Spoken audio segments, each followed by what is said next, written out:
할렐루야. 하나님께서 오늘 또 우리에게 말씀해 주실 거 확신합니다. 여러분 한번 저 따라 해볼까요? 부흥은 사모하는 자에게 주십니다. 부흥은 소원하는 자에게 주십니다. 여러분에게 주시는 그 부흥을 사모할 수 있는 은혜 하나님께서 부어주시길 축복합니다. 여러분 지난 시간 말씀 잠깐 복습합니다. 참된 부흥의 세 가지 열매 말씀을 드렸습니다. 첫 번째는 부흥이 있으면 모든 백성이 말씀에 대한 목마름이 생긴다라고 말씀드렸고, 두 번째로는 말씀을 거울 삼아서 자신의 삶을 돌아보기 시작한다라고 말씀드렸습니다. 세 번째는 말씀을 올바로 깨닫고 이제 순종하기 시작한다 말씀을 드렸습니다. 이 세 가지 열매가 우리 삶에 이렇게 맺어지기 시작하면 사실 저와 여러분이 자연스레 하나님보다 사랑하는 것들을 버리게 되고, 그리고 하나님을 기뻐하는 것이 나의 힘입니다라고 진정한 신앙 고백을 할 수 있게 됩니다. 여러분, 하나님을 기뻐하는 것이 나의 힘이다. 우리가 신앙의 테두리 안에서 살면 이렇게 고백하는 것이 정답이라는 것은 잘 알고 있습니다. 그런데 여러분, 이 고백을 사실 더 정확하게 풀자면 내가 하나님을 기뻐하는 것이 힘이다라고 얘기했을 때 이런 의미를 담고 있어요. 나는 세상의 그 어떤 것보다도 내 삶에 하나님을 기뻐하는 것이 내 인생의 가장 큰 기쁨이 되었습니다라고 말할 수 있습니다. 그러니까 이런 고백은 성령께서 마음의 변화를 가져다 주시지 않고서는 할 수 없는 불가능한 신앙 고백이에요. 그래서 여러분, 하나님을 기뻐한다라는 것을 전제할 때 가장 중요한 게 있습니다. 그게 뭐냐면 로마서 5장 2절을 한번 같이 한번 읽어보겠습니다. 시작. 또한 그로 말미암아 우리가 믿음으로 서 있는 이 은혜에 들어감을 얻었으며 하나님의 영광을 바라고 즐거워하느니라. 일단 예수님으로 말미암아 믿음 안에서 예수님을 믿음으로 말미암아 은혜에 서 있을 때 그때 자연스럽게 맺어지는 열매가 하나님을 기뻐하는 열매라는 거예요. 오늘 이 모습이 성벽 재건을 마친 느헤미야 공동체에게 그대로 드러납니다. 그래서 오늘 말씀을 통해서는 제가 하나님을 기뻐하기 시작할 때 그때 이제 백성들의 삶에 어떠한 변화가 일어나는지 그것을 이제 세 가지의 열매로 함께 보려고 합니다. 그러니까 지난 시간 부흥의 열매 세 가지에 이어서 하나님을 기뻐하기 시작할 때 일어나는 삶의 변화 세 가지, 이 열매를 우리가 함께 보도록 하겠습니다. 자, 첫 번째로는 여러분, 우리가 하나님을 기뻐하면 신앙생활의 구멍을 발견하고 막기 시작합니다. 자, 여러분 13절을 한번 보시겠습니다. 13절에 보니까 그 이튿날 뭇 백성의 족장들과 제사장들과 레위 사람들이 율법의 말씀을 밝히 알고자 하여 학사 에스라에게 모였다라고 말합니다. 여기서 여러분 신기한 점이 드러납니다. 지도자들이 자발적으로 하나님의 말씀을 받아들이면 받아들일수록 말씀에 대한 갈급함이 더 깊어졌다라는 거예요. 그래서 에스라 제사장에게 지도자들이 직접 나와서 율법의 말씀을 제가 더 깊이 알고 싶습니다 하고 나와왔다라는 거예요. 여러분, 사람이요, 누구나 자신이 갈망하고 원하는 것을 계속해서 더 갈망하게 됩니다. 예를 들어 우리가 돈을 갈망하면 갈망할수록 우리는 계속해서 돈을 더 원하게 되고, 사람의 인정을 자꾸 원하면 원할수록 우리는 계속해서 사람의 인정 욕구를 갈망하게 됩니다. 그런데 여러분, 그런 것들은 시간이 지나면 마음을 더 공허하게 만들 뿐이죠. 그러나 여러분, 원하면 원할수록 우리가 계속해서 자유케 되고 우리의 내면이 정말 기뻐해지는 것이 있습니다. 그게 무엇일까요? 하나님의 말씀이에요. 말씀은 원하면 원할수록 우리 영혼이 자유해지고 주님의 말씀으로 인하여 깊은 만족이 생깁니다. 그래서 헨리 스쿠걸이라는 분이 이런 말을 했어요. 인간으로서 느낄 수 있는 가장 풍성한 기쁨, 가장 명확하고 구체적인 즐거움은 바른 대상을 향해 최선의 애정을 쏟아부을 때, 자, 다시 한번 얘기합니다. 바른 대상을 향해 최선의 애정을 쏟아부을 때 비로소 맛볼 수 있다. 바른 대상이신 하나님을 향해, 하나님의 말씀을 향해 최선을 다해 자신들의 애정을 쏟아붓기 시작한 게 지금 이스라엘 공동체라는 거예요. 그렇게 말씀을 자세히 살펴보다 보니까 14절에 보니까 중요한 점을 하나 발견을 했어요. 그게 뭐냐면 지도자들이 말씀을 지금 보니까 they found in written law라고 나와요. 열심히 말씀을 보다가 모세가 명령하기를 초막절을 지키라고 얘기했지. 이렇게 얘기한 초막절을 지키지 않았다라는 것을 발견한 거예요. 여러분, 이스라엘 백성의 유명한 3대 절기가 있죠. 저를 따라해 보세요. 이게 쉽게 외우실 수 있어요. 유칠초. 자, 6월절은 구원과 관련된 거예요. 그러니까 이거는 신약에서 예수 그리스도의 부활절을 의미하는 거죠.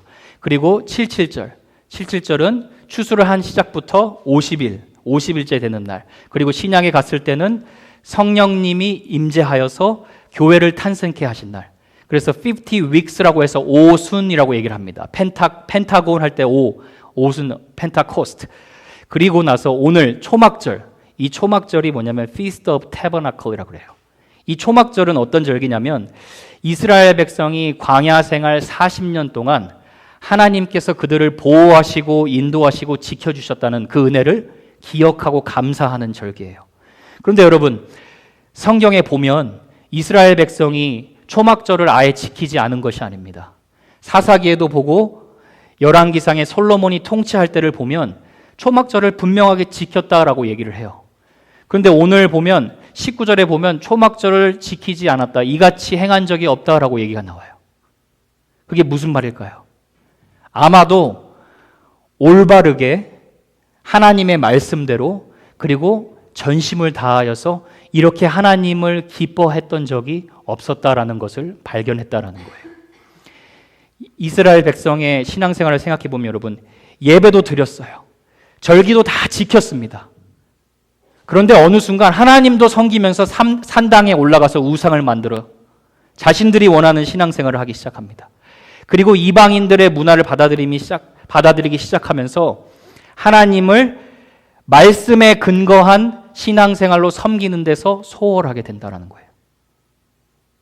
그래서 여러분, 사실 이스라엘 백성이 70년이라는 포로 생활로 끌려가게 된 거예요. 여러분, 오늘날 우리의 신앙생활을 한번 돌아볼 수 있어야겠죠. 저와 여러분은 신전 앞에 가서 원시인처럼 목상을 만들어 놓고 절하지 않습니다. 저와 여러분은 제우스 신상 앞에 가서 향을 피우면서 우상을 섬기지 않아요. 그런데 오늘날의 신앙생활의 위험성은 무엇입니까?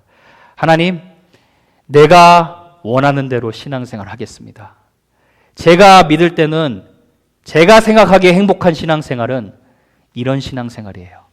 하나님, 제가 교회도 가고 헌신도 하고 예배도 드리겠습니다마는 하나님이 말씀하신 그 부분에는 제가 관심이 없습니다. 마치 부패를 골라 먹듯이 내가 좋아하는 신앙생활을 만들어내는 거예요. 그것이 이스라엘의 신앙생활의 모습이기도 하지만 우리의 모습일 수도 있다는 것을 우리가 잘 돌아볼 수 있어야 하는 거죠. 여러분, Full-time Christian이라는 책에 보면 저자가 성도들이 파트타임 크리스찬처럼 신앙생활을 하는 이유를 하나를 이렇게 설명해요. 여러분, 성경을 우리가 영어로 뭐라고 얘기를 하죠? 바이블 앞에 어떤 형용사가 붙습니까? 더도 붙고 더 앞에 또 어떤 형용사가 붙죠? 홀리 바이블이죠. 홀리 바이블을 L과 Y의 사이에 여러분 E를 한번 집어넣으세요. 그러면은 홀리 바이블인데 거룩한 하나님의 성경이 구멍난 성경이 된다는 거예요. 구멍 뚫린 바이블. 구멍 뚫린 바이블을 믿는다는 것이 내가 좋아하는 부분만 절대적인 진리라고 생각하고 믿는다라는 거예요. 자, 여러분, 마르다의 경우를 생각해 볼까요? 마르다가 생각하는 절대적 진리는 무엇이었어요? 봉사였습니다. 주님의 발치 앞에 말씀을 듣고 있는 자기 동생 마리아를 비판을 했어요. 그런데 여러분, 마르다가 가진 비판과 불만은 마리아에게 가진 불만이 아니었어요. 가장 먼저 예수님에게 가진 불만이었어요. 여러분, 누가복음 10장 40절 제가 그냥 읽어드릴게요. 잘 들어보세요. 마르다는 준비하는 일이 마음이 분주한지라, 잘 보세요. 예수께 나아가 이르되 주여, 나의 동생이 나 혼자 일하게 두는 것을 생각하지 아니하시나이까. 그리고 이런 표현이 있어요. 그를 명하사 나를 도와주라 하소서. 자, 주님께 명령한 거예요. 주님 앞에서 대장 노릇을 하는 거예요. 주님, 제가 생각했을 때 더 중요한 것은 지금 주님을 위해서 식사 준비하는 거예요. 주님에게 명령을 한다라는 거예요. 마르다의 신앙은 여러분 구멍난 성경을 믿고 있었다라는 거예요. 여러분 사람은요 자신이 믿는 바대로 행동을 합니다. 그런데 본인이 생각하기에 마르다가 생각하기에는 말씀보다 자신이 하는 어떠한 행위가 더 중요하다는 구멍난 성경을 믿은 것이죠. 제가 이 말씀을 묵상하다가 예수님께서 물론 저에게 먼저 책망하신 말씀이죠. 바리새인들에게 책망하신 그 말씀이 생각이 났어요. 마태복음 23장 23절입니다. 있나요? 같이 한번 읽어보겠습니다. 시작. 화 있을진저 외식하는 서기관들과 바리새인들이여 너희가 박하와 회양과 근처의 11조는 들이되 율법에 더 중한 바 정의와 긍휼과 믿음은 버렸도다. 그러나 이것도 행하고 저것도 버리지 말아야 할지니라. 반대로 얘기할 수도 있겠죠. 정의와 긍휼과 믿음은 행하는데 박하와 해양과 근처와 하나님이 명하신 헌금의 생활 이런 것은 버렸도다. 근데 이렇게 얘기하시고 나서 주님이 뭐라고 얘기하십니까? 24절에 맹인된 인도자여 하루 살리는 걸러내고 낙타는 삼키는도다. 이 말이 좀 어려운 표현인데 여러분 당시 바리새인들의 구멍난 바이블을 믿는 신앙을 예수님이 비유로 설명하신 거예요. 자, 이런 말이에요. 저는 개인적으로 목회자로서 하나님 앞에 그런 맹세를 했어요. 목회 콜링을 딱 받자마자 주님 저는요 돈, 여자, 명예 이 세 가지 문제에는 올가매이지 않도록 주님 안에서 자족할 수 있도록 최선을 다해 죄와 싸우고 힘쓰겠습니다. 이걸 맹세했어요. 자, 이왕이면 검소하게 살고 먹을 거 있으면 감사하고 입을 거 있으면 더 감사하고 잘 집 있으면 훨씬 더 감사하고 그렇게 살겠습니다. 저에게 이런 건 여러분 하루살이를 걸러내듯이 잘하는 일이에요. 하루살이에요. 돈, 여자, 명예 문제는 저에게 하루살이 문제. 너무나 잘 걸러냅니다. 그런데 하루살이는 걸러내놓고 낙타는 삼켜버리는 거예요. 다른 사람을 제 신앙의 기준으로 은근히 정죄하고 비판하는 거. 제가 신앙 활동으로 한다는 이유로 명분을 내세워서 세상의 많은 영육간의 약자들을 전혀 돌보지 않는 거. 용서하고 사랑하는 훈련을 적극적으로 하는 자기 부인은 무시하는 거. 주님 저는 이거는 열심히 하겠습니다. 말씀을 설교하잖아요. 그런데 다른 거에 대해서는 제가 삼켜버리는 거예요. 낙타를 삼키듯이. 여러분 우리가 이 삶에 이것을 잘 살펴볼 수 있어야 돼요. 내가 하루 살리는 잘 걸러내는데 큰 죄라고 생각하는 것은 너무나 잘 걸러내는데 혹시 내가 낙타 같은 것을 너무나 삼키는 일이 있지 않나? 무조건적 사랑을 하겠습니다. 그러나 악을 대항하는 용기는 타협하겠습니다. 이렇게 내가 구멍난 신앙으로 생활하게 되는 거죠. 여러분 이런 신앙을 여러분 바가지에 담긴 은혜로 한번 생각해 보세요. 하나님은 우리의 신앙의 바가지에 은혜를 계속해서 부어주시는데 그 바가지에 구멍이 나 있는 거예요. 내가 걸러내는 거예요. 낙타를 삼키는 거예요. 그러니까 하나님이 부어주신 은혜가 그 구멍으로 다 세워져 나가는 거예요. 근데 하나님이 오늘 이 말씀을 왜 주시냐? 나도 모르게 계속해서 새어나가는 그 은혜 때문에 우리가 하나님의 기쁨을 누리지 못했다는 거, 그것을 지금 이스라엘 백성이 발견을 했고 하나님이 저와 여러분에게도 새어나가는 그 구멍을 발견하게 하시고 막게 하셔서 이전에는 경험하지 못한 더 큰 하나님의 기쁨을 여러분이 누리게 하시기를 원하신다라는 거예요.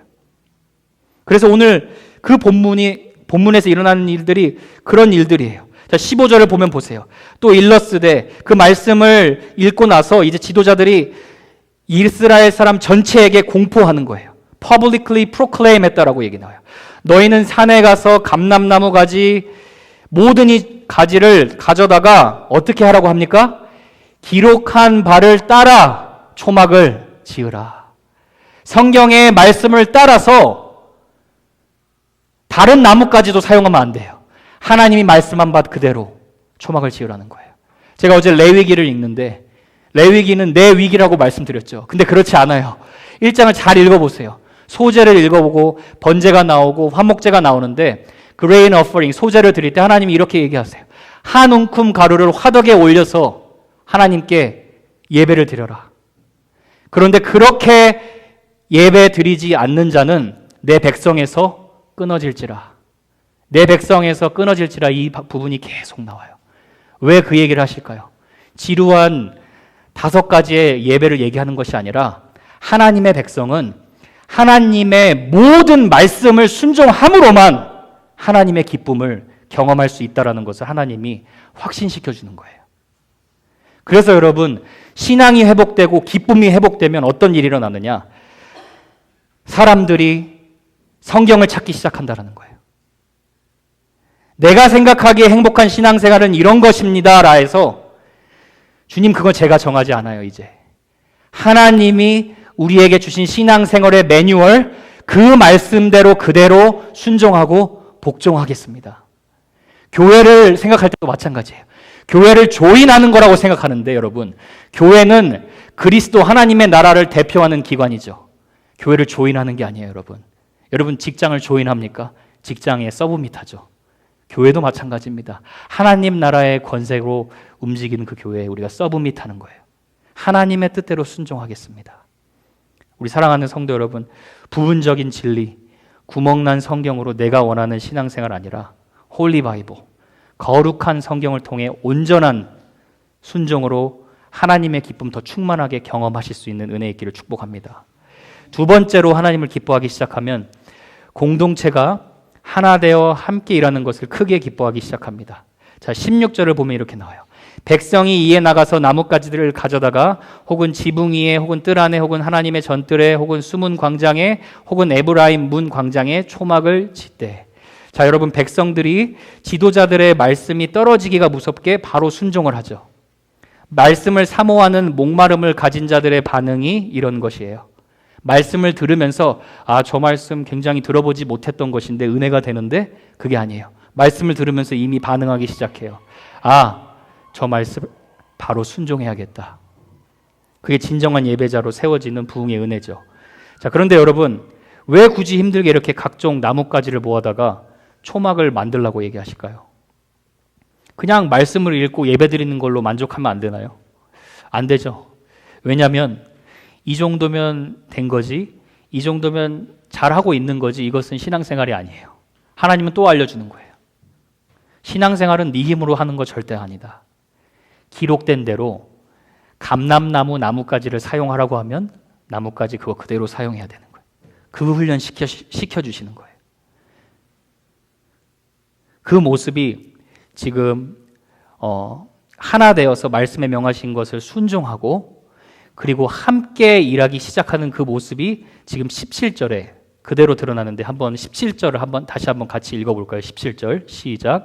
사로잡혔다가 돌아온 회중이 다 초막을 짓고 그 안에서 거하니 눈의 아들 여호수아 때로부터 그날까지 이스라엘 자손이 이같이 행한 일이 없었으므로 이에 크게 기뻐하며.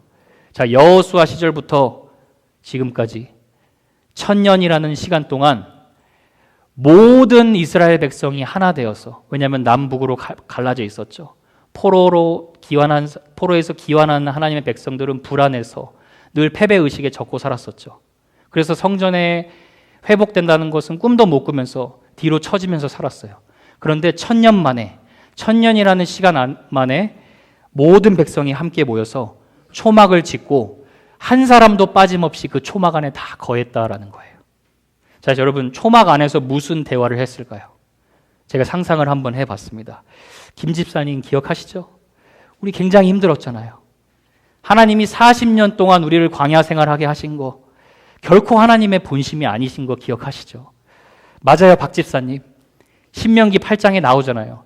광야 생활 하신 것은 우리를 낮추시고 겸손하게 하시고 우리를 시험하셔서 하나님의 명령을 너희가 정말 지키는지 안 지키는지 우리를 고되게 훈련하셨지만 우리를 완벽하게 세워가신 거잖아요. 형제님, 자매님은 어떻게 생각하세요? 그렇게 여러분들만 얘기하지 말고 차라리 우리 신명기 말씀을 함께 봉독해 봅시다 하고 말한 게 그 말씀이 무엇입니까?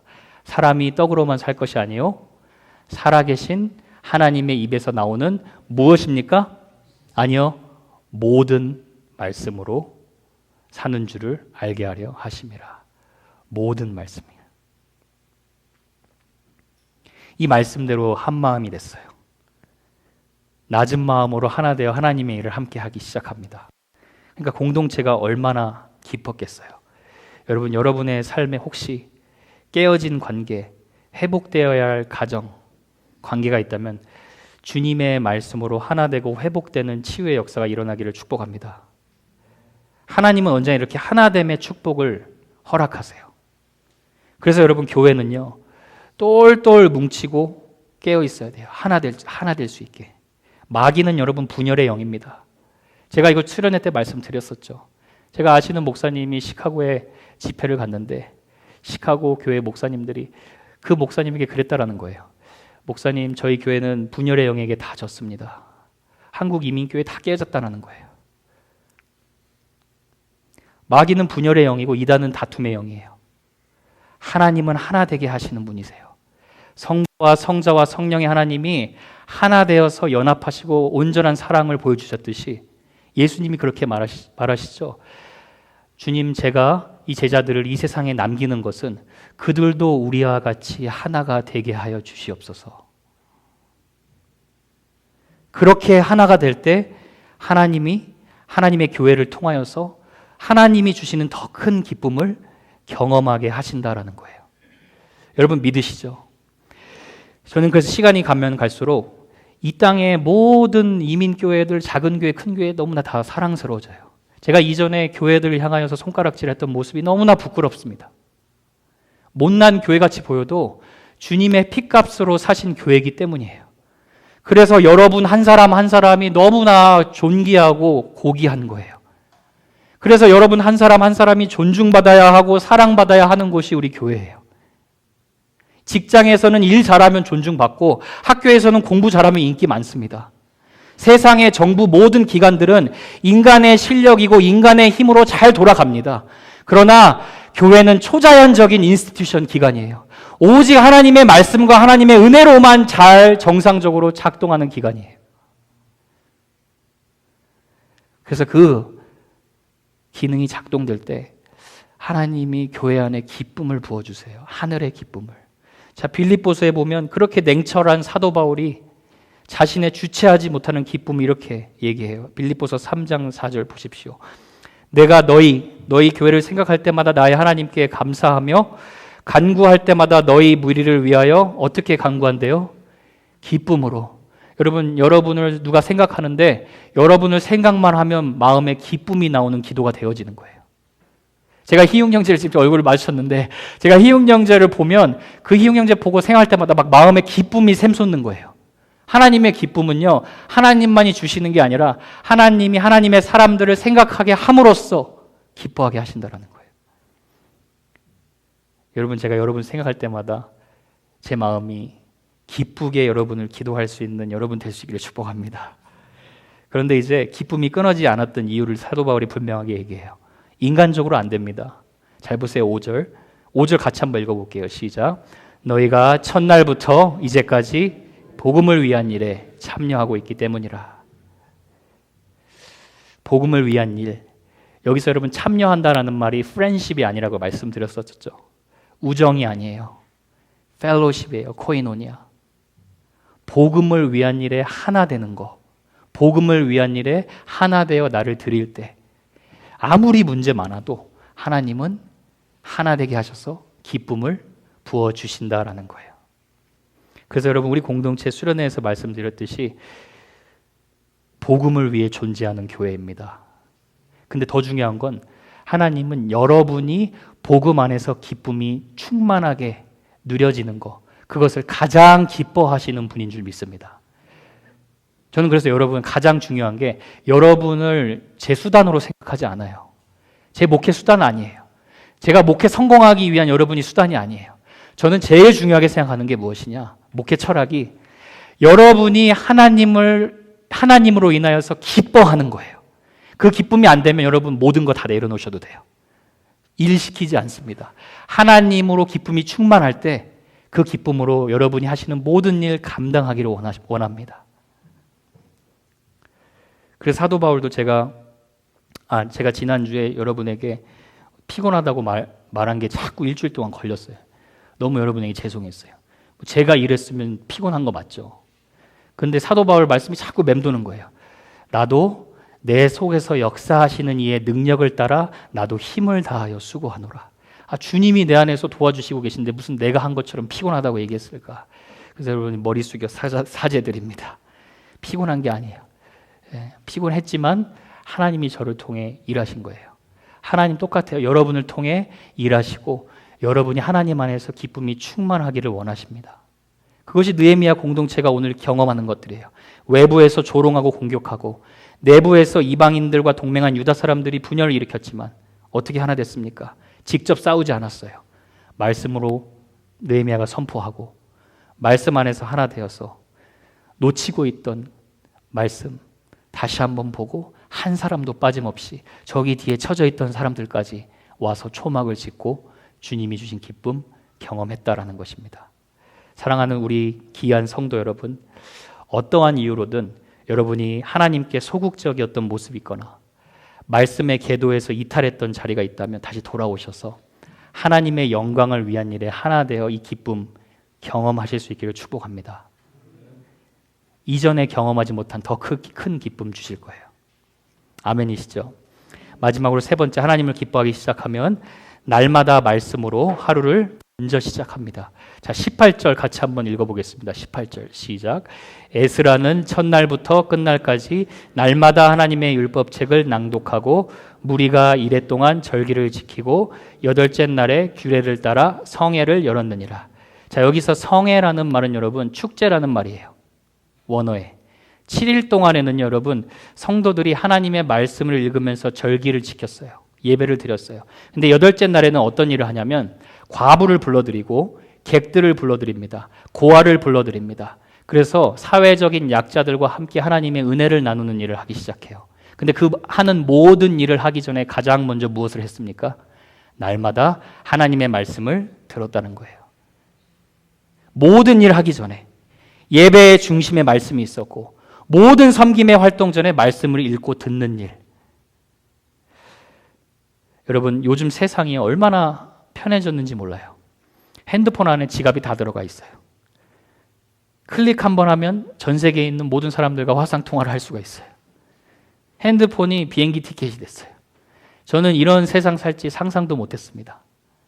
근데 세상은 나날이 편리해져 가는데 삶은 더 분주해지는 것 같아요. 제가 이 말씀 드리는 이유가 있어요. 세상이 호락호락하지 않습니다.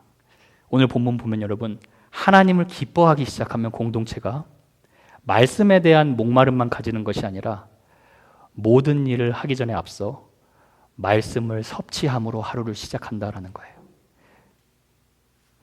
여러분, 세상은 어떻게든 우리를 세상의 속도로 살게 하려고 유혹합니다. 예수님의 스케줄 중심, 말씀 중심이 아니라 내 스케줄 중심으로 살아가기에 유혹을 해요. 그렇게 살다 보면 여러분, 우리의 하루를 살다 보고 내뱉는 언어가 있어요. 제가 묵상하면서 생각했는데 제가 하루를 주님과 시작할 때와 그렇게 하지 못할 때 언어가 다른 것을 발견했는데, 첫 번째, 세상 속도에 맞춰서 살면 어떤 언어냐? 바빴어요, 정신없었어요, 힘들었었어요, 지루했어요. 이게 제일 많아요. 근데 예수님의 속도로 살아가서 주님과 첫 시간을 드리면 언어가 달라져요. 같이 한번 읽어볼까요? 시작. 주님이 함께 하심을 경험했어요. 그럼에도 감사할 수 있었어요. 영적으로 아픈 자들이 보이기 시작했어요. 그들을 위해 기도하고 도울 수 있었어요.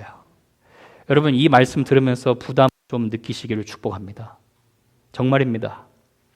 여러분의 육체와 싸워 이겨야 합니다. 마음은 원이로되 육체가 피곤하다 하고 넘어가시면 안 돼요. 마음은 원하되 내 몸도 원할 것이다. 순종해야 돼요. 제가 공동체가 하루 첫 시간을 하나님께 드리는 것이 무엇보다도 가장 시급하다라는 생각이 듭니다. 하루 첫 시간이라고 해서 여러분 1시간 드리라는 말 아니에요. 목표를 높게 잡으면 비현실적인 목표는 우리 실패하게 됩니다.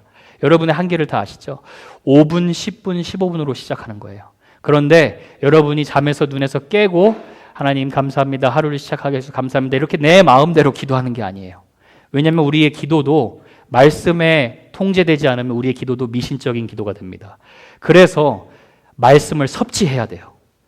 한 구절이라도 하나님 오늘 이 말씀으로 내 생각이 정리정돈되어서 주님처럼 생각하게 하시고 주님처럼 느끼게 하시고 늘 일상에서 보지 못했던 감사함을 주님의 눈으로 보게 하여 주시옵소서. 말씀을 섭취해야 우리가 하루를 그렇게 살아갈 수가 있어요. SNS가 내 생각을 사로잡기 전에, 세상의 잡다한 뉴스가 내 마음을 흔들기 전에 말씀을 담아서 예수님을 닮은 자로 우리가 살아가야 될 줄로 믿습니다. 그렇게 되면 여러분, 하루를 여러분이 통제하지 않아요. 말씀이 여러분의 하루를 통제한다는 것을 경험합니다. 여러분이 잘 아시는 고아의 아버지 조지 뮬러라는 목사님이 계시죠. 그 목사님이 여러분 무엇으로 가장 유명합니까? 기도로 유명하죠. 기도 응답을 살아생전에 5만 번 받은 것을 자기가 경험하신 분이에요. 근데 여러분, 조지 뮬러 목사님이 그렇게 기도의 사람이 될 수 있었던 이유가 있습니다. 그 이유가 굉장히 특이한데 저는 이 부분을 제대로 몰랐었는데 이번에 말씀을 준비하면서 알게 됐어요. 조지 뮬러 목사님이 사실 초반에 회심하고 예수님을 믿고 초반에 4년이라는 기간 동안 자신이 말씀을 제대로 섭취하지 않은 병든 신앙인이었다는 것을 알고 깨달았다는 거예요. 그 목사님의 자서전의 고백을 들어보면 목사님이 이렇게 얘기하세요. 내가 회심하고 나서 처음 4년 동안 영적인 성장이 없었다는 것을 말하고 싶습니다. 그 이유는 성경을 읽는 것과 섭취하는 것을 게을리했기 때문입니다. 그러나 성경 전체를 규칙적으로 읽어내려가자 영적으로 몰라보게 성장했다는 것을 말할 수 있습니다. 돌아보면 지난 47년 동안 내 마음에는 평화와 기쁨이 충만했었습니다. 거듭해서 성경을 읽을 때 내 영혼은 신선해졌으며 평안과 기쁨이 날마다 다 더 커졌습니다. 조지 뮬러 목사님은 15만 명이라는 고아를 섬기면서 대단한 사역을 하면서도 나중에 제대로 깨달았던 것이 뭐냐면 내가 하는 중요한 이런 사역보다 더 중요한 것은 내 속사람이 말씀을 섭취하는 것, 그로 인해 하나님을 기뻐하는 것이다 라고 고백했다라는 거예요. 그리고 어쩔 때 기도가 안 되면요, 조지 뮬러 목사님은 성경을 펴놓고 무릎을 꿇고 기도하면서 하나님 말씀을 통해 계속해서 기도하면서 제가 마음에 하나님이 주시는 기쁨을 경험할 수 있도록 도와주십시오. 그렇게 기도했다라는 거예요. 여러분, 우리가 왜 날마다 말씀을 가장 먼저 찾는 것이 중요합니까? 왜냐하면 하나님의 말씀을 열고 섭취해야 하나님의 마음과 생각이 담기기 때문입니다. 그래서 여러분, 저와 여러분이 하나님을 가장 먼저 찾되 말씀을 열고 섭취함으로 찾는 은혜가 있기를 축복합니다. 여러분, 어렵게 시작하면 안 됩니다. 한 구절 말씀으로 시작하세요. 한 구절 말씀. 한 구절로 생각하세요. 묵상하세요. 음미하세요. 누가 음식 맛있는 거 먹을 때 한두 번 씹고 넘깁니까? 하면서 많이 씹지 않습니까? 그렇게 씹어야 이제 음식의 맛이 느끼는 것처럼 그렇게 임계점이 터져서 주님이 기쁨을 경험할 때까지 우리가 훈련하는 거예요. 왜요? 하나님이 여러분을 사랑하시니까요. 시편 105편 3절에 보면 이런 말씀이 있어요. 같이 한번 읽어보겠습니다. 시편 105편 3절 시작. 그의 거룩한 이름을 자랑하라. 여호와를 구하는 자들은 마음이 즐거울지로다. 하나님을 찾으면 무엇을 약속합니까? 기쁨을 약속해요. 역대상 28장 9절에도 네가 만일 하나님 나를 찾으면 만날 것이다. 만나 주신다라는 거예요. 메마른 심령에 기쁨의 샘물 부어주실 것이고 감사하고 있는 심령에는 더 큰 감사 부어주셔서 다른 사람도 세우고 돕고 베푸는 은혜의 나눔의 삶을 살게 하실 것입니다. 우리 공동체가 그 무엇보다도 가장 중요하고 대단한 일이 무엇이냐? 주님이 주신 말씀으로 하루 시작하는 거예요. 그래서 기쁨 넘쳐나는 공동체 되기를 축복합니다. 사랑하는 성도 여러분, 말씀 맺습니다. 하나님을 기뻐하는 것이 하나님이 가장 기뻐하시는 일입니다. 결국 이 느헤미야 공동체가 이 초막절을 지키는 궁극적인 의미가 무엇입니까? 광야 40년 생활 왜 기억하라고 명하셨습니까? 네 인생 어디서 시작됐는지 기억하라는 거예요. 네 인생 네 힘으로 이뤄내는 삶 아님을 기억하라는 거예요. 결국 이 40년 광야 생활 거쳐서 약속하신 가나안 땅에 도착하게 해주신 분은 전적으로 하나님이시고, 하나님이 똑같이 저와 여러분 이 광야와 같은 힘든 인생길에서 우리를 붙들어 주시고 함께 하시고, 가나안, 천국을 소망하는 가나안 그 천국 땅까지 완전하고 온전하고 선하시게 반드시 인도해 주신다라는 거 기억하라는 거예요. 그러니까 그 하나님에게만 소망 두고 그 하나님만을 기뻐하는 여러분 되시기를 축복합니다. 그럴 때 저와 여러분 사용하셔서 슬퍼하는 세상 속에, 우울함에 잠겨있는 세상 속에 하나님의 기쁨을 전달하는 그런 기쁨의 통로, 그런 저와 여러분 될 줄로 축복합니다.